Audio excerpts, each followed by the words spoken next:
Hi, welcome back to the channel. I'm Michelle Carolla here with Ryan Smith of Guild Mortgage. Thanks for coming back. Absolutely. Thanks for having me. Of course. Always love having you on the channel. You're full of information. We're going to talk about something really important today. So, into January, maybe you've done some extra holiday spending. Maybe your credit cards are up a little bit. Maybe they were already up before the holidays. But the idea of still getting into a new home this year, whether you want to maybe upgrade or get into your first home, or even look at an investment property, right?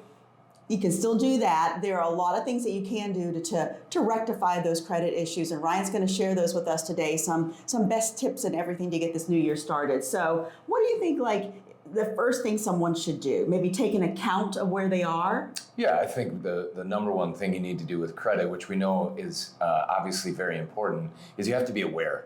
Where am I at? Where are my balances on my cards in relation to their maximums? How much spending did I do? What is my current FICO score? How does that relate to the mortgage that I might want to get? So my advice to anyone that wants to buy a home in the next year or beyond is to dig in and meet with a lender and have them look at your credit. We can do a soft credit pull, which doesn't hurt your credit. We can analyze and give advice and share tips with you.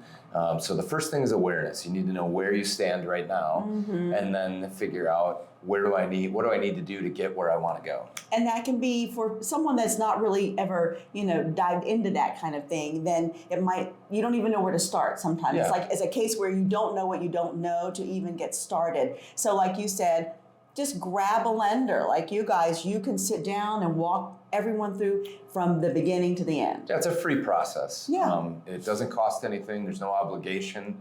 What we're going to do is we're going to run your credit, which for some people that might be scary.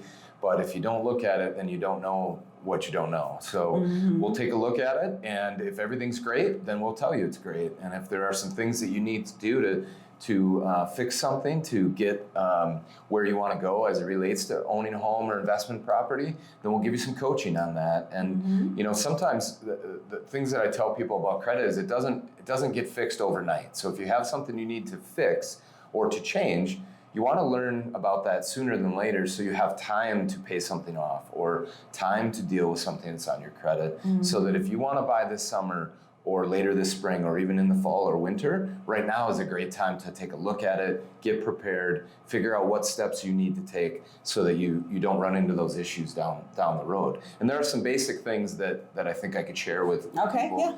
So the first thing is with revolving credit, any credit card that you have. You want to always maintain a balance that is less than 30% of the maximum allowed. Okay. So if you keep your credit usage below 30%, you're going to give yourself a better opportunity for higher credit scores.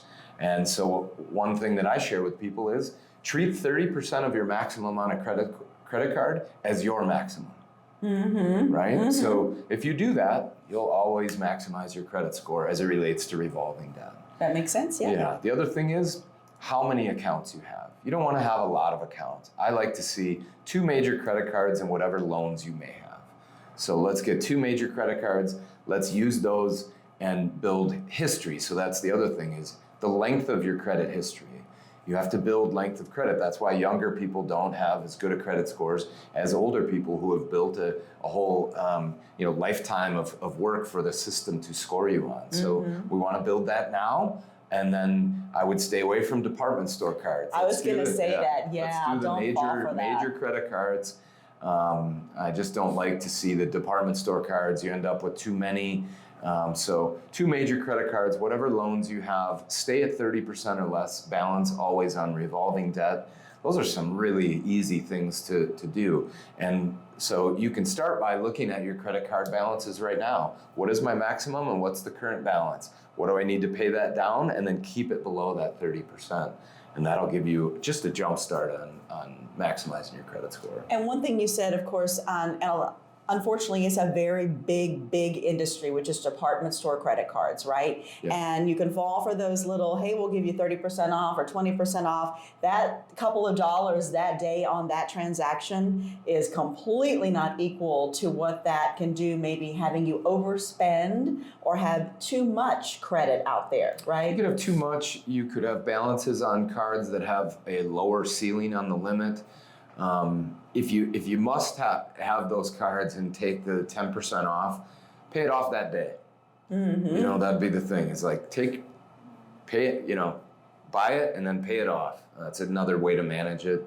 But in general, you know, they're obviously trying to lure you into getting, you know, paying interest on your debt. So those are some quick tips that I think will benefit anyone. The reality, folks, your credit score matters. It determines your interest rate, your rate of PMI if you have PMI. Which is private mortgage insurance, private mortgage insurance. It determines your insurance rates. So you got to dive into it. I have a lot of people that will say to me, I don't want credit, or I don't like to have credit, or I want to just pay cash. And that's fine until you need to borrow money. And you have to have a track record of how you borrow money and how you pay it off. And that's what credit is. So I like to say that credit is a game. You got to play the game well.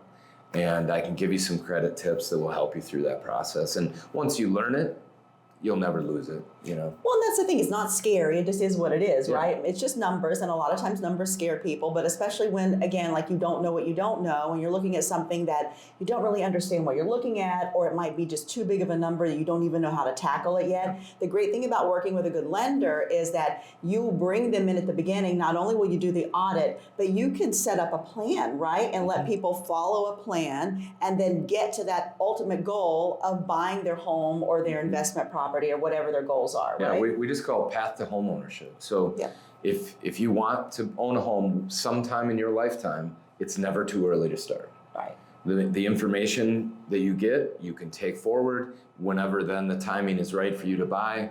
You've at least gone through that process. So absolutely. We're happy to do it up front and send you with the information and the plan.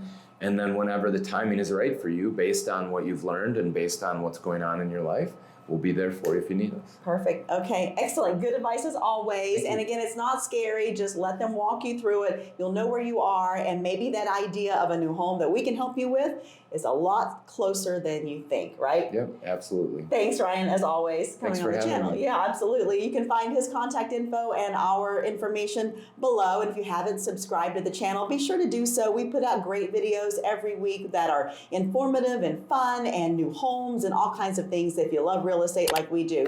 And if not, I hope we'll see you again on the next one.